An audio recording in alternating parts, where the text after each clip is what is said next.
Pemirsa, 5 personil Polri aktif kini diperiksa di Polda Sumatera Utara terkait kasus kerangkeng manusia milik ex-Bupati Langkat nonaktif terbit rencana perangin-angin. Ya, pemirsa, Direktur Reserse Kriminal Umum Polda Sumatera Utara ini kemudian membenarkan ada 5 nama dari personil aktif yang kini menjalani pemeriksaan. Ya, di mana pemeriksaan ini melibatkan Ditpropam, Ditreskrimum Polda Sumut, dan juga Polres Langkat beserta Polres Binjai.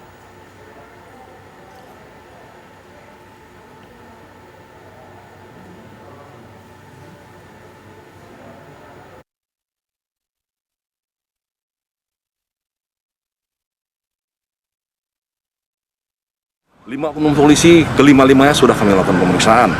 Saat ini masih berlangsung, kami koordinasi dengan Propam, ya, dan kami juga berkoordinasi dengan instansi terkait munculnya nama anggota terkait dengan kasus kerangkeng. 1 perwira, 4 brigadir. Ya, itu penyidik telah melakukan pemeriksaan, kami koordinasi dengan Propam tentang ada atau tidaknya keterlibatan anggota Polri. Seperti itu. Ya, pemirsa, saat ini aparat kepolisian sudah menetapkan 8 orang tersangka untuk kasus kerangkeng manusia di Langkat, Sumatera Utara. Bahkan yang terbaru ada 5 aparat yang saat ini sudah diperiksa tapi belum tahu apa status akhirnya, pemirsa. Yang jadi pertanyaan, dari 8 orang yang sudah ditetapkan menjadi tersangka oleh aparat kepolisian terkait kasus kerangkeng manusia, memang tidak ada satupun nama tersebut yakni adalah ex-bupati, yakni terbit rencana perangin-angin. Yang jadi pertanyaan adalah kasus ini akan diungkap seperti apa, pemirsa.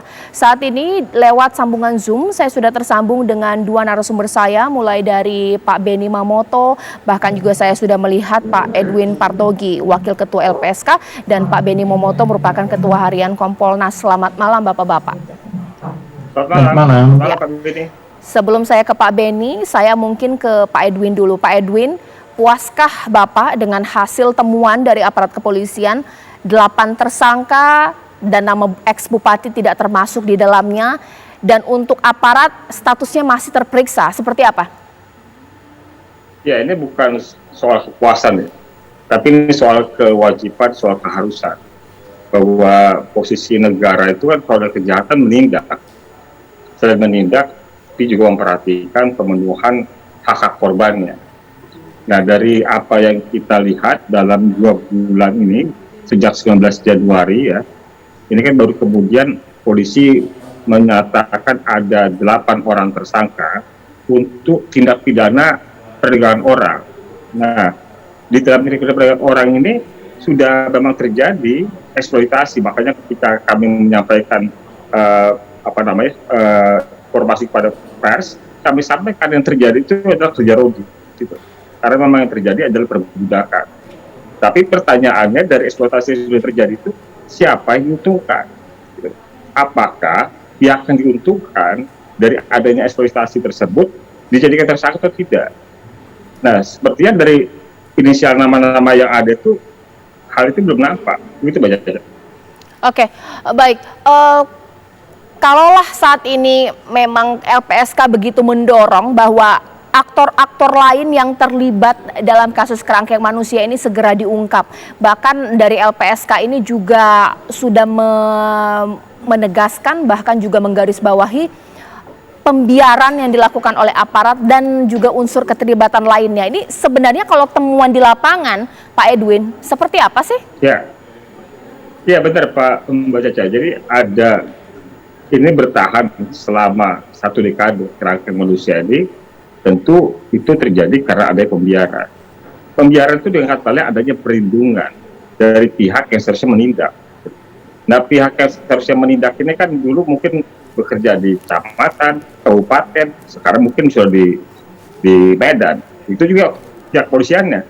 Jadi kita juga nggak tahu sudah berada di mana saja para pihak yang selama ini berbuat dengan PRP misalnya.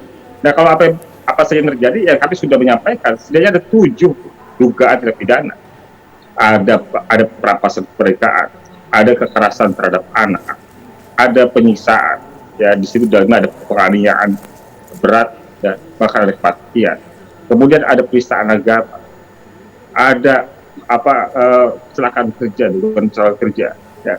Ada juga apa namanya pembunuhan.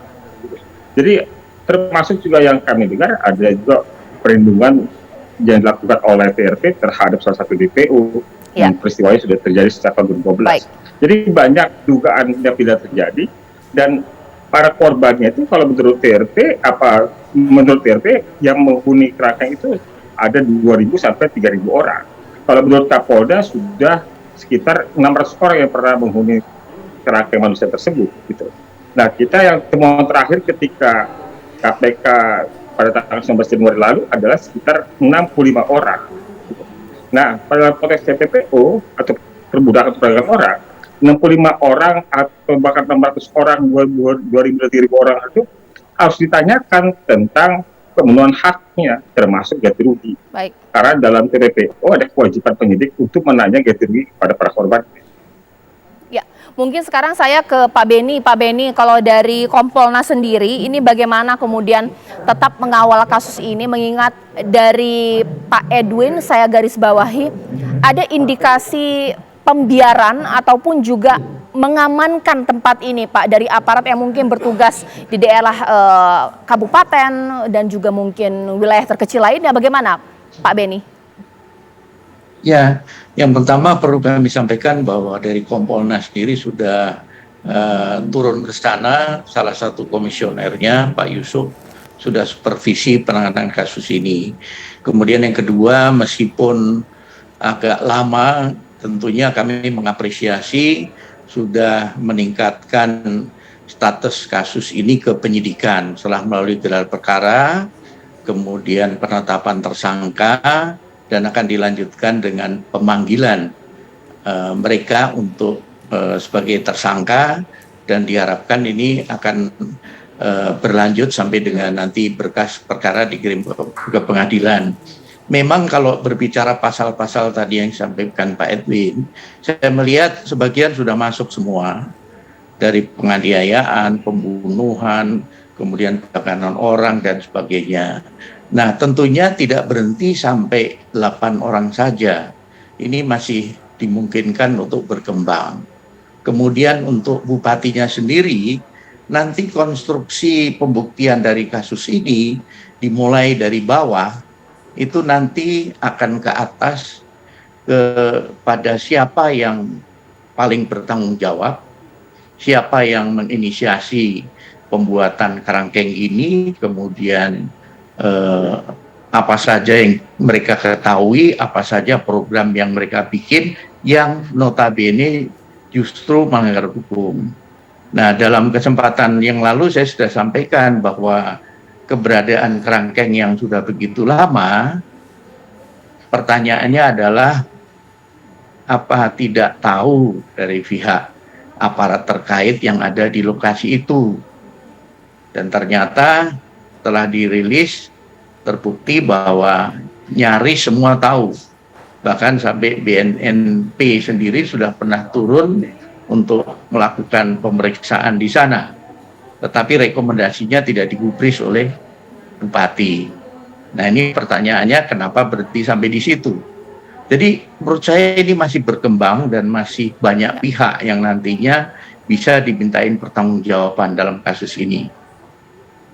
Baik, mungkin saya sekarang ke Pak Edwin. Pak Edwin, kalau misalnya kita lihat statement-statement yang juga berkembang langsung dari Sumatera Utara, memang sempat ada bantahan juga ya bahwa oknum tidak terlibat dalam kasus kerangkeng manusia. Dan bahkan ini LPSK mengatakan kekecewaan atas statement ini. Bagaimana sih sebenarnya? Ya, menurut kami ya itu saja sebaiknya dibuktikan ya. Sebaiknya sebagaimana tadi Pak Deni Mamoto sampaikan, ada juga selain supervisi dari Kompolnas, sebaiknya ada supervisi dari Mabes Polri. Saya merasa kok penyidik di Polda Sumatera Utara seperti mengalami kesulitan ya, untuk mengungkap kasus ini. Padahal apabila kita bandingkan dengan kasus binary option misalnya, sebenarnya tingkat kesulitannya mungkin lebih tinggi binary option dibanding kasus kerangkeng manusia. Ya. Karena dalam rumusan pihak kepolisian, perkara sulit itu kan apabila saksinya tidak ada, apabila korbannya pelakunya tidak ditemukan, gitu, pelakunya di luar itu segala macam. Atau termasuk juga adanya kebutuhan alat-alat khusus. Pada kasus kerangkeng manusia ini kan tidak ada kesulitan di soal itu. Korbannya banyak, tempatnya jelas, pelakunya masih ada, ya, bahkan sampai sekarang belum dilakukan penahanan. Ya. Nah ini yang menurut kami perlu ada supervisi dari Kompolnas maupun dari pihak Mabes Polri untuk membuat kasus ini terungkap. Pengungkapan kasus ini menjadi penting untuk negara menyatakan bahwa pembiaran yang sama saja dengan perlindungan itu diakhiri, dan pesan itu harus dapat ditangkap oleh masyarakat Sumatera Utara. Ya, baik. Mungkin sekarang saya ke Pak Beni lagi ya. Pak Beni, apa yang dikatakan oleh Pak Edwin di sini memang juga menjadi pertanyaan publik. Ini kasus harusnya sederhana ya, orang korbannya juga masih ada di sana, saksi-saksi juga masih ada, bahkan yang punya tempat ini juga saat ini sudah ditahan. Tapi untuk kasus yang lainnya, tapi kok lama, berlarut-larut, bahkan sekarang 8 tersangka, tidak ada satupun nama sang bupati di dalamnya. Bagaimana? Kami sendiri di Kompolnas banyak menerima pertanyaan dari publik ya, Pak, kenapa sih lama sekali sih? Kenapa sih sampai sekarang tidak ada rilis tentang tersangkanya dan sebagainya? Nah, pertanyaan itu tentunya kami konfirmasi kepada pihak Polda, dan kami peroleh informasi bahwa semua proses itu sementara berjalan. Dan kita diminta menunggu sampai dengan saatnya nanti akan diumumkan setelah alat buktinya cukup untuk meningkatkan ke penyidikan, dan ini sudah dilakukan. Jadi sekali lagi, meskipun kita lihat terlalu lama kalau kita bandingkan dengan kasus lain, tetapi ini kasus sangat kompleks dan ini memerlukan waktu yang cukup panjang, dan ditambah lagi ketika nanti berkembang. Bagi contoh, ketika di persidangan biasanya muncul nanti keterangan-keterangan yang kemudian harus ditindaklanjuti oleh penyidik dalam rangka pengembangan. Mungkin ada pengakuan tambahan dan sebagainya. Jadi kami akan kawal terus, dari Kompolnas akan mengawal terus kasus ini untuk memastikan bahwa penanganannya profesional dan tuntas. Semua pihak yang terkait, yang terlibat apabila memenuhi unsur pidananya agar diajukan ke pengadilan.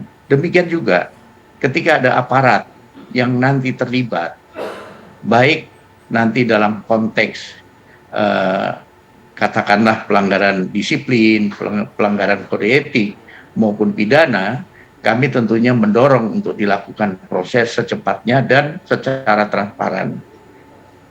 Baik, mungkin terakhir di sini kepada Pak Edwin. Pak Edwin, mungkin apa harapan agar ya kita tahu memang kasus ini akan bergulir, mudah-mudahan terang benderang semuanya. Tapi jangan sampai publik hanya terpuaskan dengan 8 tersangka tanpa kemudian ada pihak lain yang benar-benar ditetapkan sebagai tersangka, atau ex-bupati terlepas jerat hukum, atau bagaimana?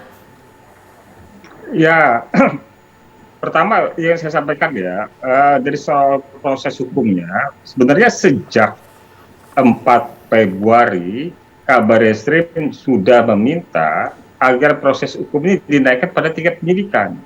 Saya nggak tahu kenapa kemudian baru pada 4 Maret dan 8 Maret ada proses penyidikan ini. Gitu. Jadi juga arahan Kabar Eskrim juga sepertinya kurang mendapat perhatian. Nah, di sisi lain menurut saya yang harus juga menjadi perhatian bukan hanya soal menindak pelaku utamanya dan para pelaku lainnya, tetapi proses hukum ini juga harus memperhatikan, harus memenuhi pemenuhan hak korbannya. Jadi hak korban atas kerugian yang harus ditanggung oleh para pelaku itu harus dimungkinkan memang terfasilitasi. Jangan hanya pelakunya ditindak, tapi korbannya terabaikan, ya restitusi nggak diperoleh. Ya makanya perlukan sekarang adalah pencekalan terhadap para pelaku, penyitaan aset, ya. Dan kemudian termasuk juga kita perlu mungkin mengamankan kerangkeng manusia itu untuk suatu saat menjadi museum perbudakan manusia. Pengingat ke semua bahwa kejahatan ini tidak boleh terulang. Baik, terima kasih Pak Edwin Partogi. Nanti saya masih akan berbincang dengan Pak Beni Mamoto.